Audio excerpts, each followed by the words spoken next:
நீங்க போற next witness கூப்பிடலாம். ஒரே நிமிஷம் மேடம். நீங்க கேட்க கேள்விக்கு அந்த ஆபாச குறியீடுன்னு சொன்னாங்க மேடம். அது சொன்னோனே எல்லாரும் வீட்ல ஒண்ணும் புரியல. இவங்களை பத்தி ஒவ்வொருத்தருக்கும் ஒன்னொன்னு தோணிடுச்சு. அதுக்கப்புறம் அவங்க கண்ணீர் வழியா கேட்கும்போது கூட அவங்க வரமாட்டேன்னு தான் சொன்னாங்க. ஸோ அதுவுமே அவதூறு பண்றது இந்த மாதிரி சின்ன சின்னதா நிறைய இருக்கு. இந்த ரெண்டு பெரிய எக்ஸாம்பிள் வச்சு நான் உங்களுக்கு சொல்றேன். அதுக்கு நீங்க விட்னஸ் இருக்குன்னா நீங்க கூப்பிடுங்க. ஆனா அந்த ரெண்டு பெரிய எக்ஸாம்பிள் போதும்னு நான் நினைக்கிறேன். மைலாட் ஏ சைடுல இருந்து நான் வினோத் வந்து விட்னஸ். வினோத் வினோத் பார்வதி கைதுங்க. எத்தனை வேலை வெட்டது? கைதிட்டுங்க. நான் சொல்வதெல்லாம் உண்மை. சொல்வதெல்லாம் உண்மை. உண்மையை தவிர வேறு எதுவும் இல்லை. இந்த வழக்கில் உண்மை மட்டும்தான் பேசுவேன். நன்றி. ஆறு வந்து அரோரா பத்தி அவதூறு பார்க்கணுங்களா?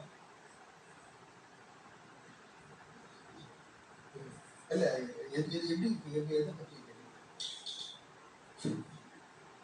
இல்ல இப்போ வந்து அவங்களா வந்து அவங்கள பத்தி அதை பின்னாடி பார்வதி அரோரா பத்தி தவறா தப்பா சொல்லிருக்காங்கன்னா